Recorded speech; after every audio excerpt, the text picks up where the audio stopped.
The sound of the phone ringing broke my concentration on World War II. My wife, Joy, who has no interest in anything military-related, was away for a fortnight at her annual conference. I am an avid lover of the history of the Second World War, and I have a collection of all the films ever made about this war. I watch them when she's not around, usually during her hen nights or Saturday shopping trips with her friend Amanda. Twice a year she goes away for a long time. Once in August for a corporate meeting in Indianapolis, and another time in February for a general meeting, like this year's in Houston. Only the most qualified employees are selected from each state, and for the past 3 years, Joy has been among those chosen. Last year she got a week's holiday in Miami, allowing us to escape the harsh Colorado winter. While she's away, I find solace in watching war films. That Saturday, I immersed myself in The Dirty Dozen, Enemy at the Gates, and Saving Private Ryan. As I made a sandwich and settled down to watch Brothers in Arms, the phone rang and interrupted my viewing. Partly I was annoyed by this interruption, but secretly I hoped it was Joy calling with some interesting news. To my surprise, the voice on the other end of the line belonged to a woman. "Hello, I'm looking for Roger Rigby," she said. "I'm Roger. How can I help you?" I replied. "Mr. Rigby, this is Detective Desiree Phillips from the Vale Police Department. Your wife was in a car accident and is now in critical condition at Eagle Valley Medical Center. You need to get here as soon as possible." I was stunned. "I think you're mistaken. My wife is in Houston for a conference," I said. "When was the last time you spoke to her?" asked Detective Phillips. "Last night. She called me after the meeting," I replied. The detective scrutinized Joy's driving license address and discovered that it matched our own. This discovery left me puzzled. How could the detective have Joy's license if she was calling from Houston? The only explanation that occurred to me was that her purse had been stolen, perhaps at the airport. The thought occurred to me. Should I press charges? The detective informed me that I could indeed press charges, but only after I arrived at the station, checked Joy's belongings, and gave a signed statement. Also, if Joy was my wife, my consent for any necessary medical attention would be required. Reluctantly, I gathered my things and headed to the station. As I drove, 2 possibilities swirled in my mind. Either someone had stolen Joy's wallet and was now gone to enjoy a ski trip, or there was a more sinister explanation behind the mysterious circumstances. Joy was suddenly in Vale instead of attending her convention in Houston. I couldn't understand why she decided to be in Vale, unless she had won a trip or decided to go skiing without informing me. Despite my doubts, I had no concrete evidence to confirm her whereabouts in Houston. The thought occurred to me, what if she didn't get on the plane at all and went straight to Vale? I felt confused and worried about her safety. I hadn't noticed any signs of Joy's infidelity. Her attitude towards me hadn't changed. Had her style changed? No, she continued to wear the same outfits. Has she changed her hair or makeup? No, she still looks like she did in the 90s. She doesn't receive mysterious phone calls, display rude behaviors, or refuse intimate moments. There are no signs of mood swings or infidelity. The only questionable aspect is the time spent in Vale. As I walked down the pass towards Vale, I thought about the possibility of her infidelity. If she really is cheating, I will end our relationship. I will not tolerate infidelity in my life. My mother cheated on my father, as a result of which he watched her every move and eventually forced her to quit her job. Their tumultuous relationship continued until I graduated from high school, and then they finally divorced. My father never fully recovered from the betrayal and eventually retired after a breakdown. I promised myself that I would never allow myself to be in a situation like this. My brother Daniel, on the other hand, went to more extreme measures when he found out that his wife was cheating. As a result, he dealt with both her and her lover, and ended up in prison himself. I don't want to follow in his footsteps either. I know that I need to find a balance between being overly trusting and overly suspicious. I refuse to let other people dictate to me how to live my life. If she turns out to be unfaithful, I will end the relationship peacefully. As I got closer to Vale, my anxiety grew. It wasn't difficult to find the hospital, so I headed for the entrance. Since I got married, I've only been drinking beer, but now I wanted Jack Daniels. I found out the room number at the information desk and went to the intensive care unit. The nurse at the reception clarified who I came to and contacted someone to let me through. I was greeted by a petite blonde nurse. She has suffered serious injuries, and her appearance can change a lot. She won't be able to hear you, but I think it's necessary to warn you about it, the nurse said. When I approached the figure lying on the bed, it dawned on me that I might not even recognize her. My voice trembled when I asked to open the door to the room. The woman in front of me looked like my wife, tall and strong, but her face was completely unfamiliar. I couldn't help but wonder if she had fallen in a skiing accident, possibly crashing into a tree on the mountain. When I asked about this, the nurse informed me that she had been attacked and left in an ambulance earlier that day. I thought that faithful wives are not left alone in ambulances, and I doubted whether the woman lying in front of me was really my wife. The uncertainty did not leave me when I expressed my doubts to the nurse. In an attempt to clarify the situation, the nurse lifted the blanket, revealing Jiminy Cricket's tattoo on the woman's left thigh. Then I knew for sure that this was my wife.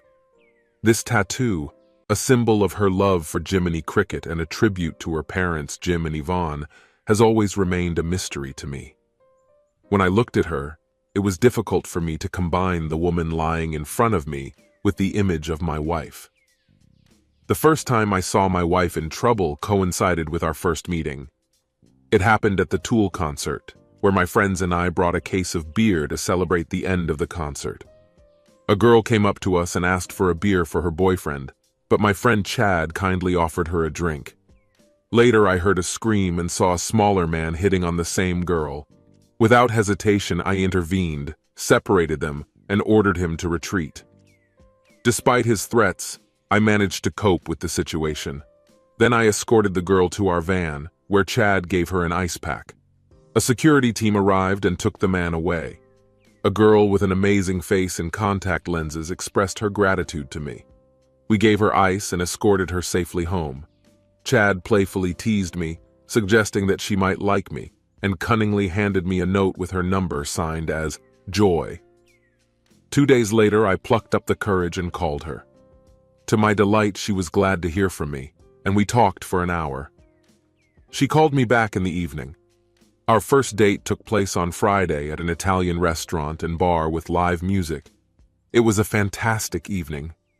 On the first date, I did not make love and expressed my doubts to her, after which I kissed her on the cheek and went home. Our schedules didn't match for 3 weeks before we were able to meet again. Despite frequent phone conversations, it was not easy to find time for a meeting. Eventually, after her aunt's funeral, we decided to go to the cinema. When I came to pick her up, her father met me inside, and I didn't know what to expect. "Nice to meet you, Roger. I'm Jim," he greeted me, and then asked me what I do and if I've always lived in Springs. Then his tone became serious. "Listen, son, it seems that you are much more suitable for Joy than this inadequate guy. It's a pity that he doesn't want to come here and meet me face to face." He met with me, and I hope he's smart enough to stay away, I said with a grin. "Yes, and I hope so," Jim snapped. Joy came in a minute later, beaming and hugging me. She was dressed to impress, accentuating her curves. I almost revised my rule of waiting 3 dates before getting intimate, but we decided to wait until the next date. She had an early work day the next morning. The following Friday, we went to dinner. When we were returning home, Joy urgently needed to go to the toilet. Fortunately, my apartment was nearby, and I brought her there. After the toilet, she came out in nothing but red underwear and high-heeled boots, inviting me to have fun. As a result, I only kept my coat on that evening. The next morning, we had breakfast at a nearby cafe and spent the rest of the weekend together. Before I took her home, she jokingly threatened her boss with dismissal if he forced her to work on weekends again. She laughed at missing the meeting with me and gave me a mischievous look. At the hospital, a nurse handed me Joy's personal belongings, and I signed some papers. The phone buzzed, and the nurse handed me the receiver. Detective Phillips asked me to come to the police station to answer a few questions. I agreed, took the address, thanked the nurse, and left. An inner voice told me that the police believed that I had harmed her. I arrived at the police station at sunset, and after I introduced myself, I was greeted by Detective Phillips and Deputy Devon. Phillips looked friendly and Devon looked suspicious, as if he expected me to do something illegal. "Do I need a lawyer?" I asked. "Do you think you need him?" asked Phillips. "No, I have nothing to hide," I assured her. Then she took me into a room and started recording our conversation. "I apologize for not believing you on the phone. I mistook you for a friend who interrupted my personal time," I said. "What is my time?" Phillips asked. "This is when I watch films about the Second World War," I explained. "Joy doesn't like them, so I indulge in them when she's not at home," I added. Devon's deputy came in and sat down in a chair while Detective Phillips prepared to start the dictaphones. "Are we ready?" she asked, flicking a switch on the wall. "For the record, this is Detective Desiree Phillips, who is conducting an interview with Mr. Roger Rigby on the case of victim Joy Tanya Rigby. Mr. Rigby, please state your name, age, and date of birth," she instructed. "I am Roger Ezekiel Rigby, 35 years old, born on December 16th, I replied. "Now please tell me your address and occupation," Detective Phillips asked. Phillips asked, "Where were you from 6 in the evening to 8 in the morning?" I replied, "From 9 in the morning to 7 in the evening, I was in Manitou Springs, repairing the fireplace. Then I went to Jerry's bar and stayed there until 11 at night. I returned home at 11:30 in the evening and stayed there until your call." Then Phillips asked, "Can anyone confirm your location?" "Paul Hannibal from Jerry and my neighbor Stephen Harper can confirm that I was at home at midnight, 3 in the morning and 6 in the morning," I began. "How can Stephen Harper confirm this?" Deputy Devon intervened. "We both have dogs that need to be walked at the same time. Stephen is a night owl and always comes out to say hello when he sees me," I replied. They were silent for a moment. Then Phillips continued. "When was the last time you saw your wife?" Phillips asked. "Why did your wife have to fly to Houston?" Phillips asked. "To my company's annual general meeting," I replied. "Only the best employees are present, and she has been participating in it for the 3rd year," I quickly added. Then Phillips asked, "And what does your wife do?" I replied, "She sells life insurance for TransUnited. Do you know the commercial where the old man tells the child to be ready for the inevitable? I hate these ads." They both nodded understandingly. "I feel sick every time it's shown." "Anyway, she was supposed to fly to Houston," I added. Phillips asked, "And you escorted her to the airport?" I explained what I was planning, but we had to go back because she forgot her bag. As a result, due to the delay, I dropped her off later than I expected, as I had to rush to work. Phillips asked how my wife could have forgotten her luggage, to which I replied that she thought I had put it in the car when I was warming it up. When I went to start the car, her bag was still lying open on the bed, and I realized that it was missing only when we were already on the road. Then Phillips asked me how often my wife travels for work. I replied, "Twice a year, 2 weeks in February for a general meeting, and 2 weeks in August for a training session in Indianapolis." Then Phillips asked, "Does the meeting always take place in Houston?" I replied, "No, everything is changing. Joy was in Los Angeles and New York last year." Devon asked, "Mr. Rigby, do you know anyone who would want to harm your wife?" I replied, "No, except maybe a few of her clients." Then Devon asked, "Why do they want to harm her?" The sales tactics of this company may alarm some people. Most of their clients first sign up for a free information kit for children, and then they are offered life insurance, I explained. Devon asked if there were client meetings in Vail, to which I replied that she should actually be in Houston. Phillips then asked if I knew anyone she might be with, which led me to mention her colleagues who might have information about her whereabouts. After a moment of silence, Devon looked at Phillips, and she gave him the go-ahead to leave. Phillips then asked if I planned to return home that night, to which I replied that I would find a motel. When I left, their parting words were the predictable, "We'll be in touch." When I returned to the hospital, I was overwhelmed by a wave of uncertainty. Did Joy cheat on me? Just a week ago, I was saying goodbye to her at the airport when she boarded a flight to Houston, and now I found her chained to a hospital bed in Vail, Colorado. Upon arrival at the hospital, I was informed that visiting hours were over, but I could return at 7 the next morning. In search of a place to stay for the night, I asked the guard to suggest a hotel. With a touch of humor, he noted that during the ski season, the most affordable option is often to spend the night with relatives. I laughed at the joke and went back out into the cool night air. While sorting through Joy's things, I came across an inventory sheet that caught my attention. Among her belongings, I found a prescription bottle containing 5 Percocet tablets left over from recent root canal treatment. Intrigued by this find, I decided to search her shoes, as I knew that she often hides things in the inner flap. To my surprise, I found the key card, although it was of the usual white color and had no distinguishing marks indicating belonging to a particular room. Continuing the investigation, I realized that a mobile phone was missing from Joy's purse, which was not listed in the inventory.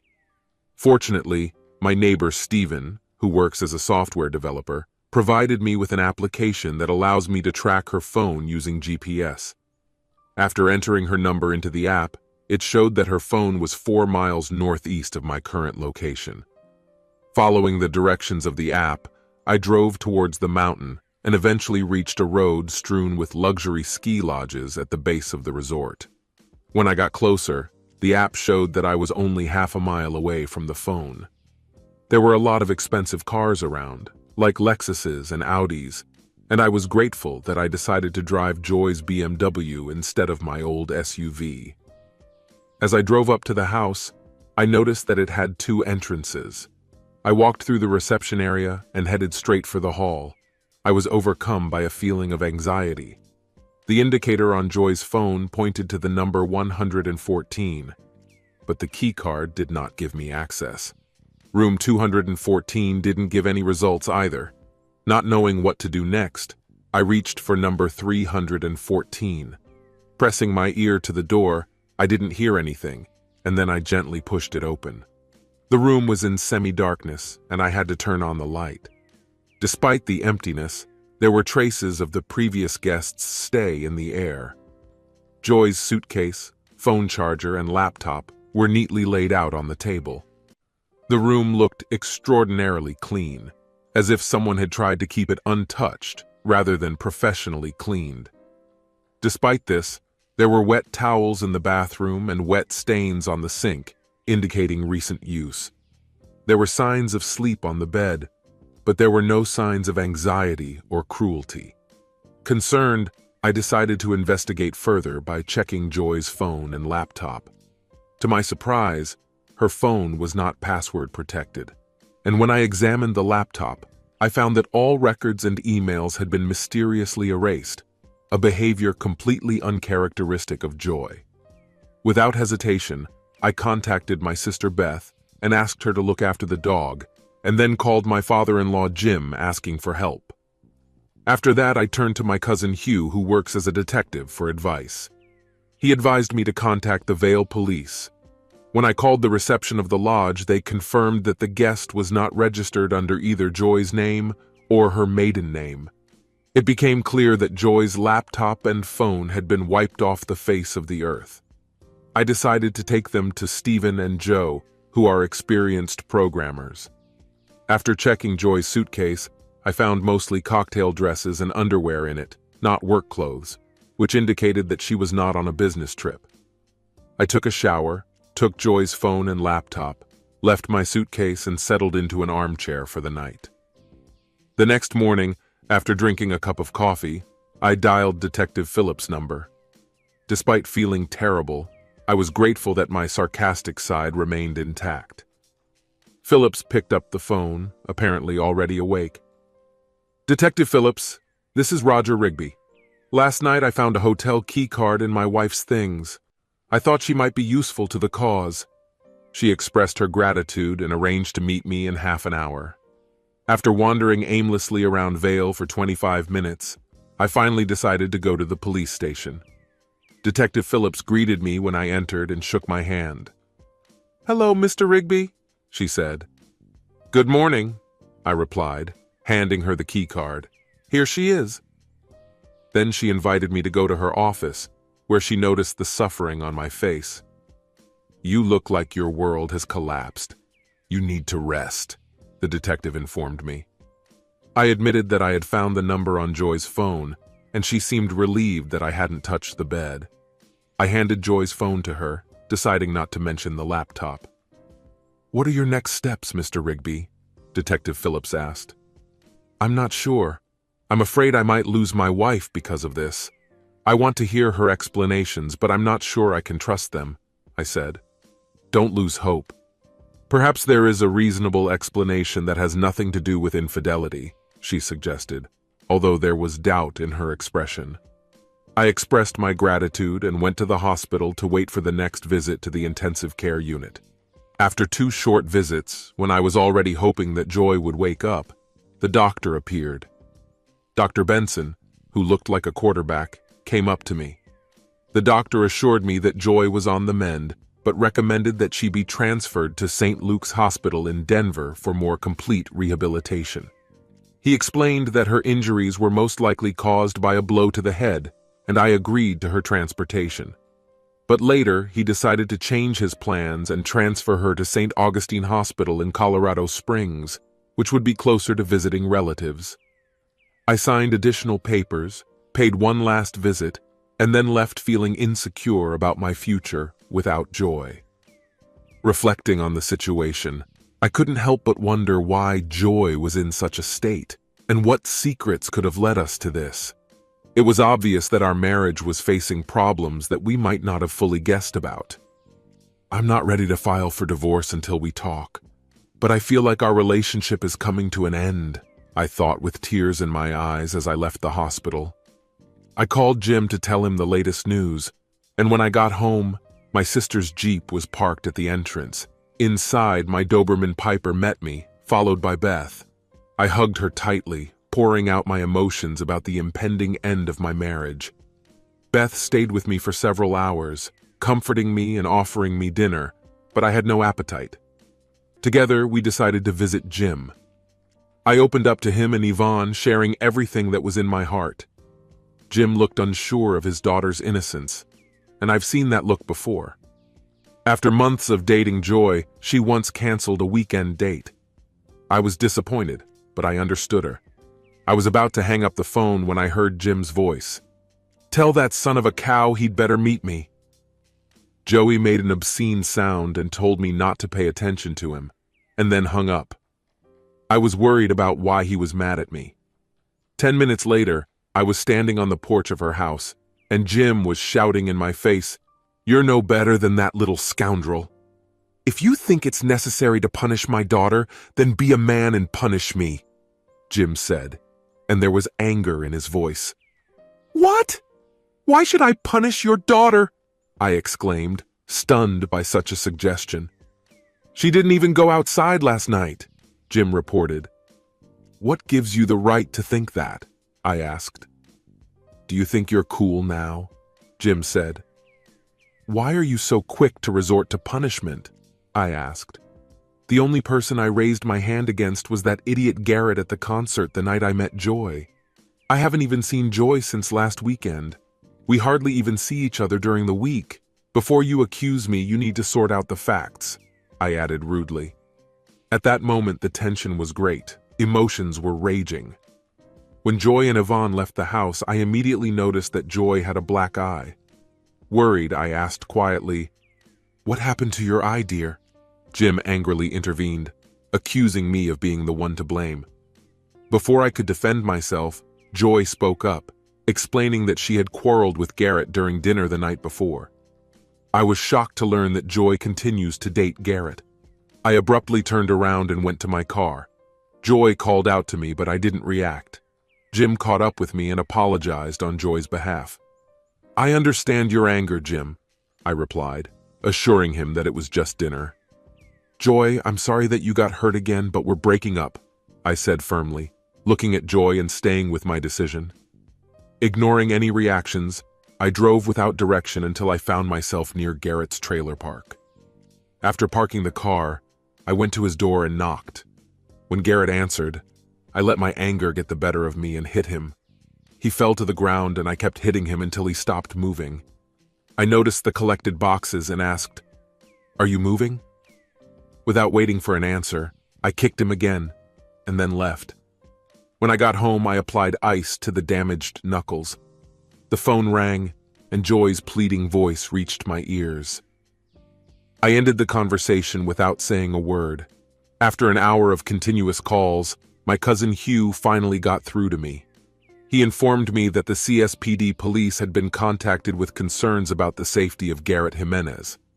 I brushed off the news by telling Hugh that I wasn't interested in Jimenez. But Hugh continued to insist, saying that Jimenez was found in serious condition after being attacked by a mysterious criminal.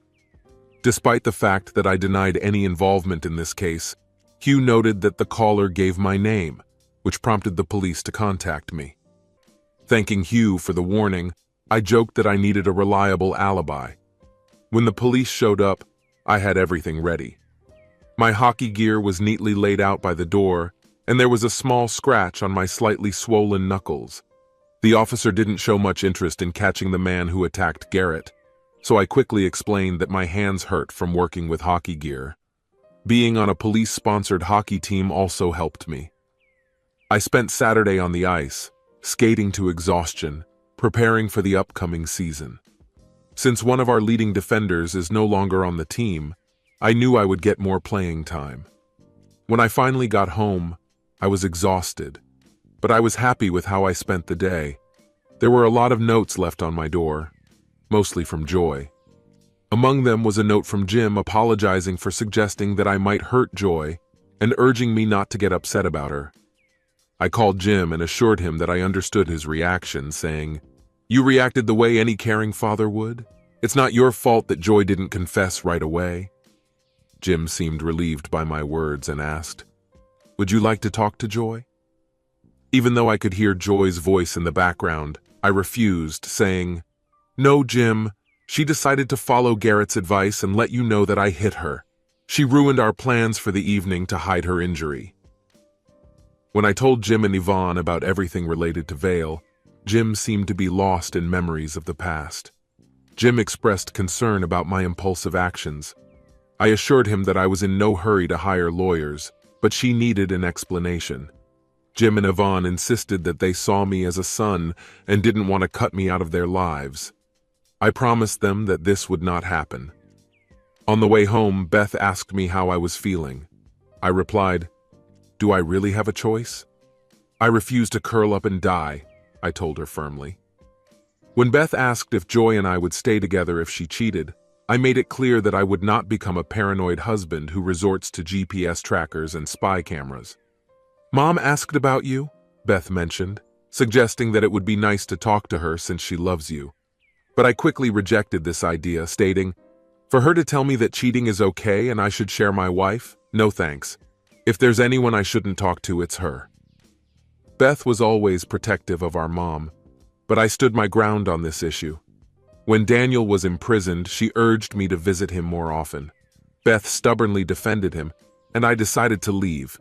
Beth accused me of being rude, but I stood my ground, saying I couldn't put up with infidelity. "I don't want you to make hasty decisions," Beth warned me. "Don't worry, I'll get more information first," I reassured her. After Beth dropped me off, I went to Stephen and Joe's house. Stephen wasted no time analyzing Joy's laptop. I gave them the latest news, and Stephen asked me to leave the laptop for a day or two for further investigation. Joe offered to set me up with his cousin. "Joe, if your cousin doesn't have a C breast volume, then I'm not interested," I teased. "Rude," he chuckled. Joe always liked to make me blush, but I was not embarrassed by his and Stephen's open attitude to explicit topics.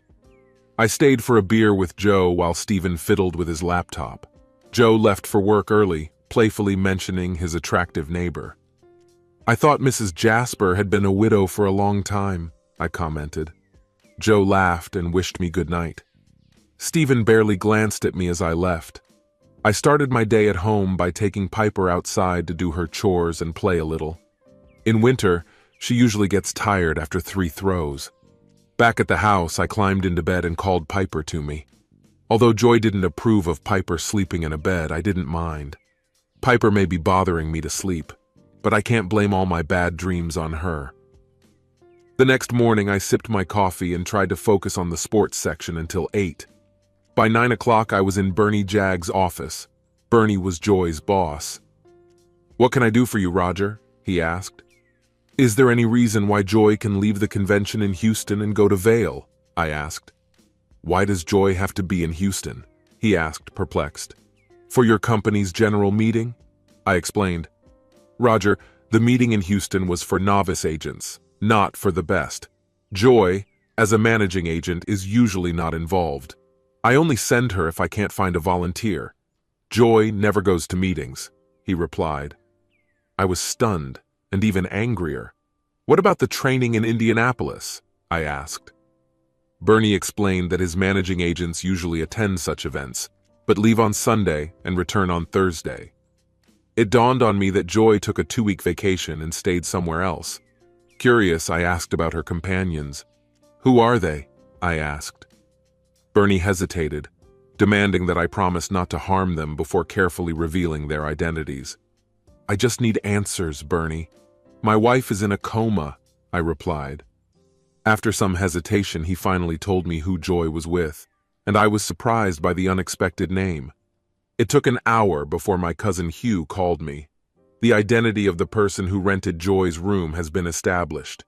We plan to bring him in for questioning. "Can I be present when I talk to Cal?" Hugh asked.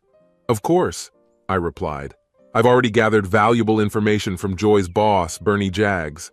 I'll let you know when we schedule an interview," I added. After that, I spent the rest of the day in the hospital with a team of brain injury specialists. As much as I wanted to leave Joy to her fate, I knew I needed more proof. Jim and Yvonne showed up before Joy's transfer, and I told them what I had learned. Jim couldn't believe what was happening, and Yvonne begged him to delay making a decision. I swore not to hurt Joy. "Can you forgive her?" Yvonne asked. "I'm not sure. I do not know if I can trust her," I replied. "But you gave her another chance," Yvonne said. "Yes, but we weren't married then. And she wasn't cheating on me at the time," Jim clarified. After the conflict with Garrett, I didn't see Joy for 3 weeks. I haven't been in touch with her for 2 weeks. After I finally discovered my missed calls, I realized that we had never considered our relationship exclusive. It was a disturbing discovery, which was compounded by the fact that Joy had led her father to believe that I had hit her, a clear sign of trouble to come. When I returned home after hockey practice, I just wanted to take a hot shower and drink painkillers. But when I got to the door, she was standing there. "You're not answering your phone," Joy said. "Is that why you came here?" I snapped irritably. "Do you really have to be so rude?" She replied. "I missed you," Joy confessed. "You didn't miss me, or maybe I missed you, but only because your boyfriend is still in bed," I replied. "So you're annoyed with Garrett," she concluded. "I never said that. What really makes me angry is that you let your father believe that I slapped you," I stated firmly. When I entered, I realized that she had followed me. She started to speak, but I interrupted her. "We never decided to be exclusive, so I can't get upset that you're sleeping with him. I'm angry at myself for not seeing the truth. I foolishly thought that if I was sleeping with a girl, then we were dating until we decided otherwise," I said. I dropped my things and continued. "We had good times. Don't you like that I'm not cruel or an idiot? Do you need a paranoid outcast who can't meet your physical needs and ends up attacking you? Come on, enjoy it. Maybe I'll even send you a brass knuckle as a wedding gift," I said rudely. "Have you finished yet?" she asked defiantly with tears in her eyes. "I've had enough. Why are you still here?" I replied. "Listen, you fool. I'm sorry that I made my father think that you had offended me. I canceled our date so you wouldn't do something that could get you arrested. I accidentally left my phone at home when I went to Garrett's, she explained. I've had enough. I don't need these stupid explanations, I said, trying to steer the conversation in another direction. No, you have to listen to me, she insisted. I visited Garrett because he was moving to Wyoming. He urged me to join him, but I refused. In response, he attacked me. I took refuge with my friend Julie. I came back home to contact you so that you would not come into conflict with him. Unfortunately, my father saw my bruised face before I could explain everything, she explained, her voice trembling. Okay, I've listened to you. Now I have a steamed shower waiting for me, I added. Her expression changed, but when the word shower left my lips, she looked completely depressed.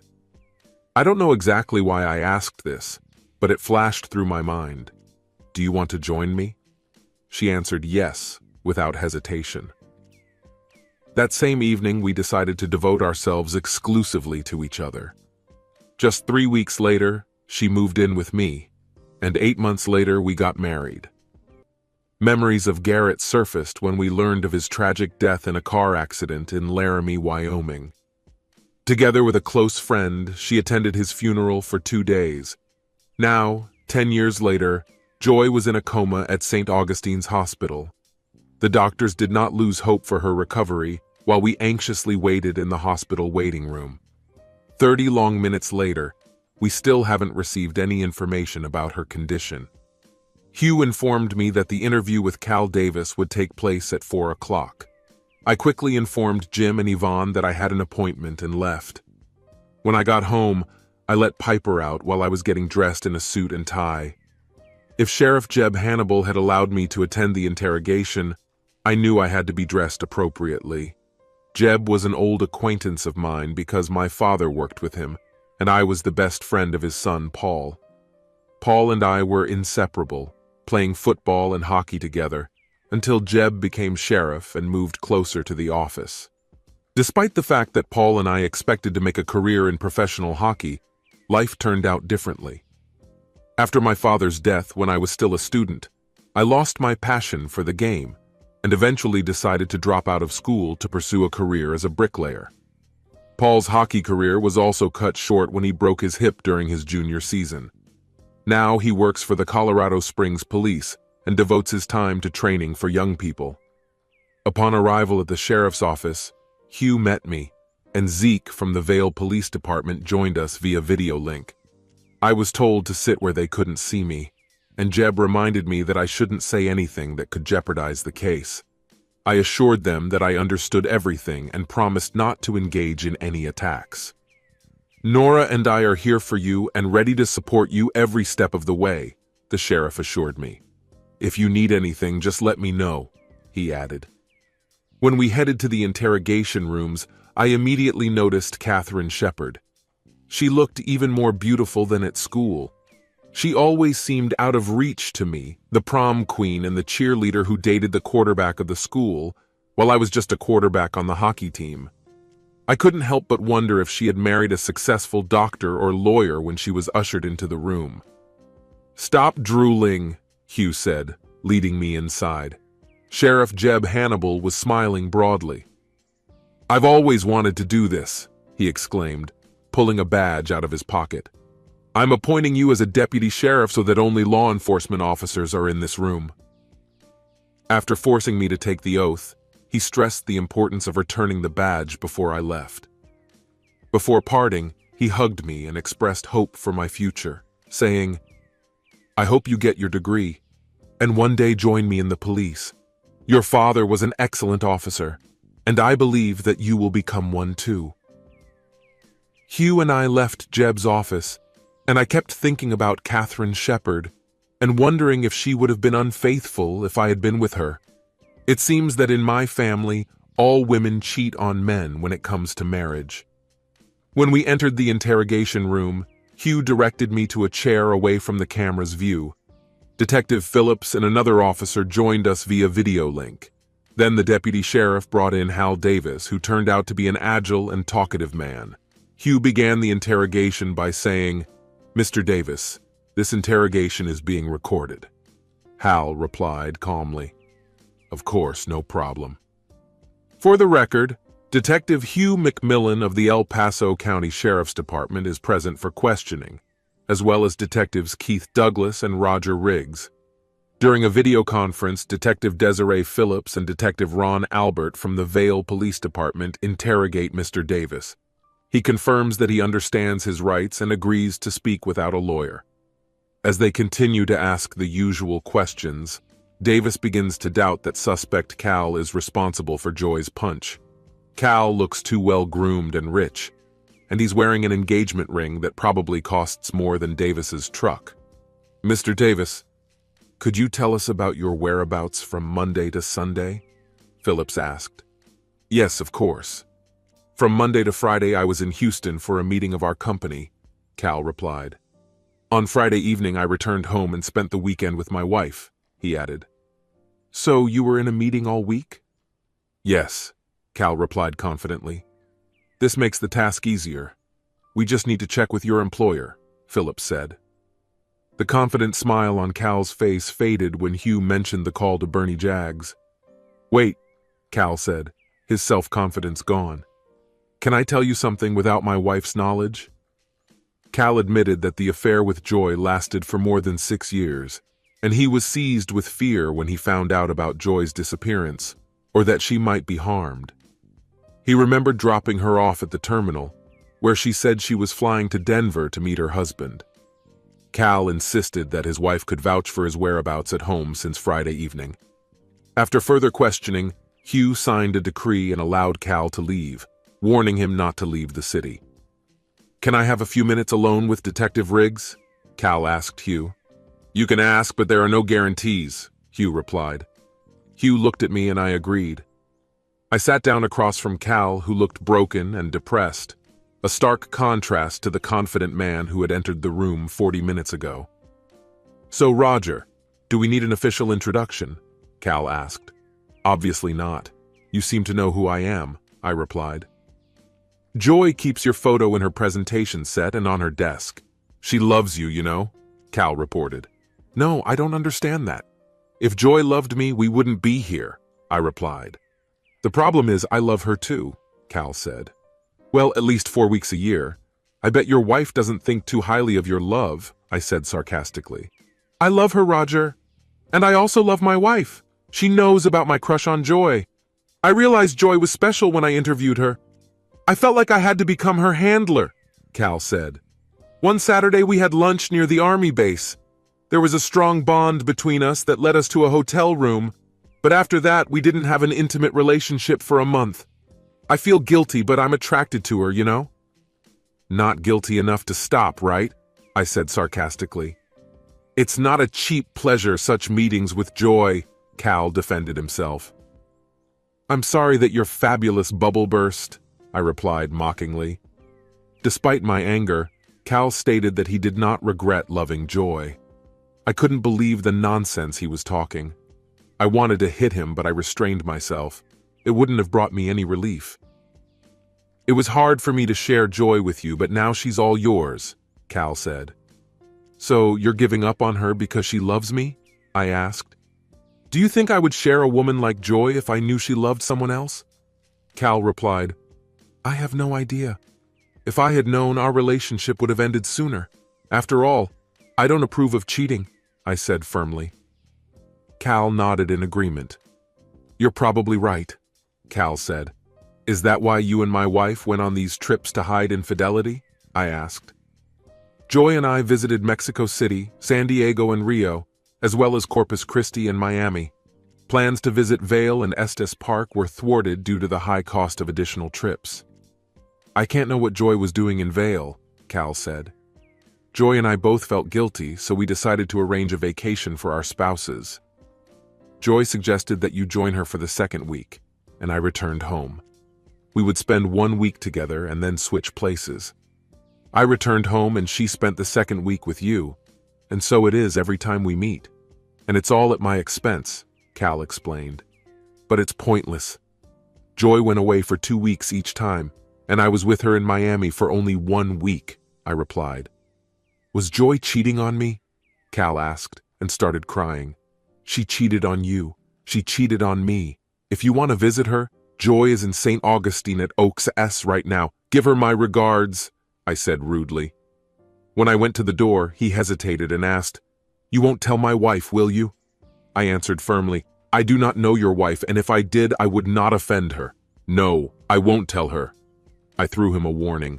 It's better to know that guilt will eat you alive, but it's not like that. Traitors have no conscience. Someday you will answer for this. When I left, Hugh was waiting for me in the hallway and expressed his sympathy. Hey friend, I'm really sorry. I thought we caught this guy. How could this happen right under my nose all this time? I exclaimed irritably. There was a sudden commotion and we turned to see Catherine Shepard slapping Cal. You're a worthless, crooked-armed idiot! Don't come home, Calvin! I don't want to see you anymore! She screamed, tears streaming down her face. When the deputy pulled her away, she looked at me and hugged me tightly. I'm so sorry, she sobbed. It's not your fault or mine, I reassured her. It's just that we both chose the wrong people, I added. Wiping a tear from her cheek, I said a few words of comfort. I hope you will succeed. Gathering her thoughts, she replied, I wish you all the best too, Roger. After kissing me on the cheek, she turned to leave, accompanied by her brother James, whom I had known since high school. It suddenly dawned on me why she was at the sheriff's station. Turning to my friend Hugh, I shared my realization. She's at his house, and he's looking for pleasure elsewhere. Hugh simply replied, Some men need what they can't have. I stopped by Jeb's office to return my badge and listen to another lecture about completing my studies and a career in law enforcement. Although I had heard all this before, a small voice inside me suggested that I might be missing something important. The following days were filled with stress while I was looking for a lawyer to represent my interests in the upcoming divorce.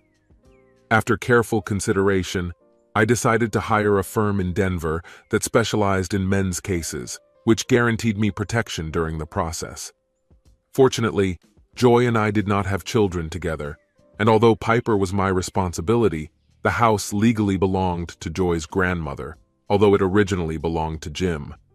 After my father died, my brother and I inherited his house. Daniel, my brother, lived there with his wife and paid my rent. When Daniel discovered that his wife was cheating on him, he took action and dealt with her and her lover. Then her family tried to take the house away, but fortunately my lawyer was able to step in and save it. As a result, the court ruled that most of the house belongs to me thanks to Daniel's rent payments. Despite winning the court case, Joy was furious about the money I spent on legal fees, but I stood my ground and didn't let the crooks take over my father's house. Looking back, her anger should have been a warning sign. One late Tuesday, I went to the hospital where Jim was looking after his daughter. When he saw me, he shook his head, expressing either concern or expectation. It's been 6 years since she started her career in insurance, but it feels like a lot more time has passed, I admitted. Jim expressed his disappointment, unable to believe that his daughter could be so deceptive. I would never have married her if I had known, I added solemnly. After Jim shared with me everything he had told Calda, he understood why Joy stopped taking pictures during trips, unlike when she was younger. I made it clear that I couldn't bring myself to visit her in the hospital again. Understanding my feelings, Jim advised me to stay in the house until she was ready to return to avoid further trouble. I agreed to wait for her recovery before filing for divorce. I had a special bond with Jim and Yvonne, who always treated me like a son.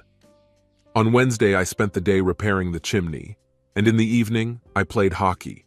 I spent most of the first period in the penalty box due to rough play, which forced our coach, who was a friend of Paul, to put me on the bench to avoid being excluded from the league. Besides, we were losing, and I was in a bad mood. But my teammates were sympathetic to this, and offered to come into conflict with Cal on my behalf, although I refused. After returning home, Piper wanted to go outside. While she was running around, I made a mental note that I needed to inspect Dad's fence. From the next window, Stephen shouted that he would be heading there soon. probably with news of Joy's missing laptop. The night before, I searched our table for any hints or clues. After reviewing the accounts and bank statements, I did not find anything suspicious. How did she finance these excursions? I couldn't help but notice that before each trip she called her friend Fiona more often. But Fiona was silent whenever I asked. The fact that I had never met Fiona suddenly seemed strange to me. When I dialed her number, all I got was a voicemail greeting. I wished I had Joy's phone handy when Stephen came into the house looking worried. "What did you find, Steve?" I asked eagerly. "Pour me a beer and I'll show you around," Stephen replied. I brought us a couple of beers and we sat down at the table while Stephen opened Joy's laptop. "Whoever was erasing the tracks knew what they were doing," Stephen said. "There are several programs here that I know you didn't install. No offense, Roger. You always assign me to handle your computer stuff," Stephen confusedly reported. "I know I don't know anything about computers, so I'm not offended," I reassured him. After discovering a program that allows Joy to access the internet without leaving home, Stephen said that a friend from the Ministry of Defense helped him set it up. "We found a lot of things," Stephen shared. Surprised, I asked if Joy was a computer genius. "No, she just uses the same password for everything," Stephen clarified. I immediately thought of Fiona, who worked for a defense industry software company, as a possible culprit for such a complex setup. "What was she hiding?" I asked. "She used masking programs for her email and bank account," Stephen replied. "So that's how she paid for these trips," I mused. "What kind of trips?" Stephen asked, intrigued. I continued to tell Stephen what I had learned from Cal. When I finished, Stephen's eyes widened. "Have you read the letter?" I asked.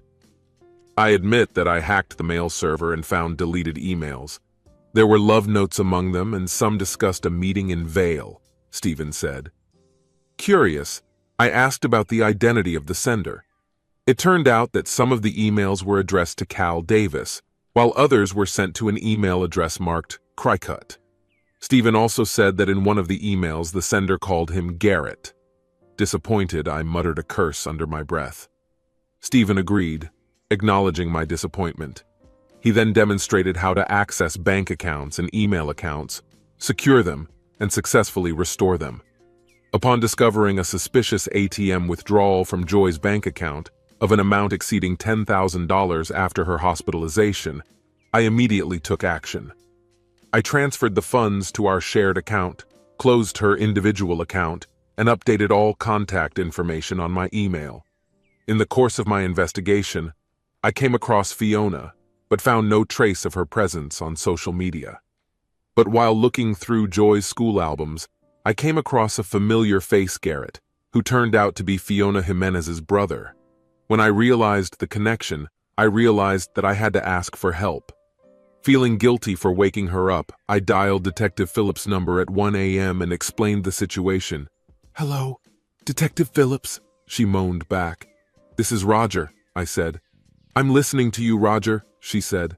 "I think I know who attacked my wife," I said. Interested, she listened intently as I explained the details of the bank account and described Garrett and the missing debit card that had been used that morning. "Thank you, and don't worry about waking me up. You have a sharp eye for this kind of work," she praised in a more cheerful voice. "I hear that a lot." "Well, good night," I replied. She wished me good night and hung up. I couldn't help but feel envy and pity for her husband.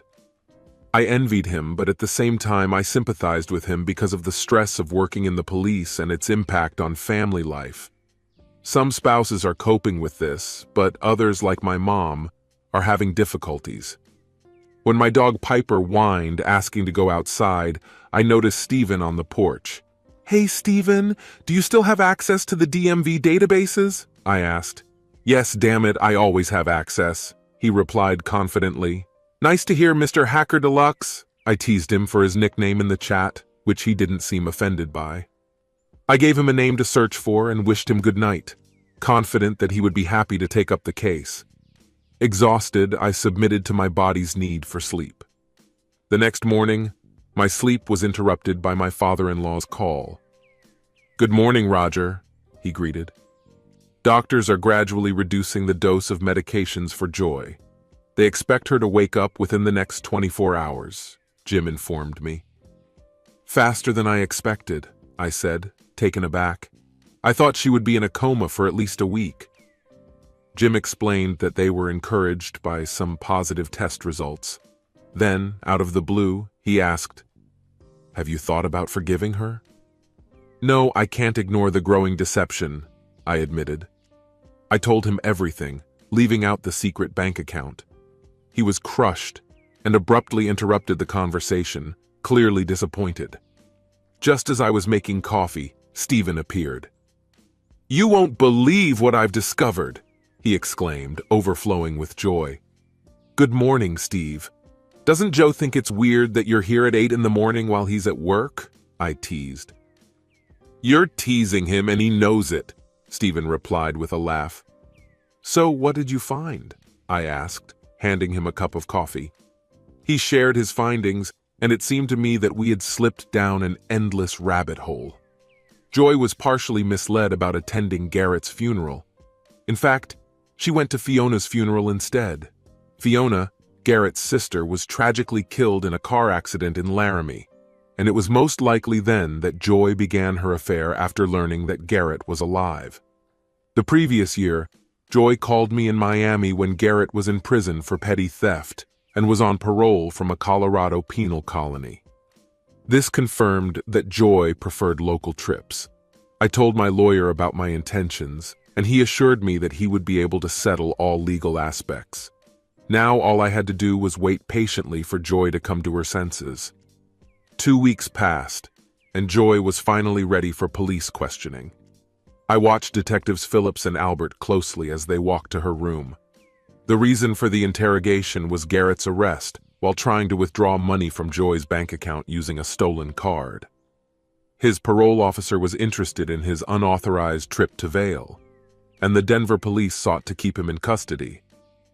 When Phillips and Albert entered Joy's room, I stayed in the hallway, taking on the role of detective.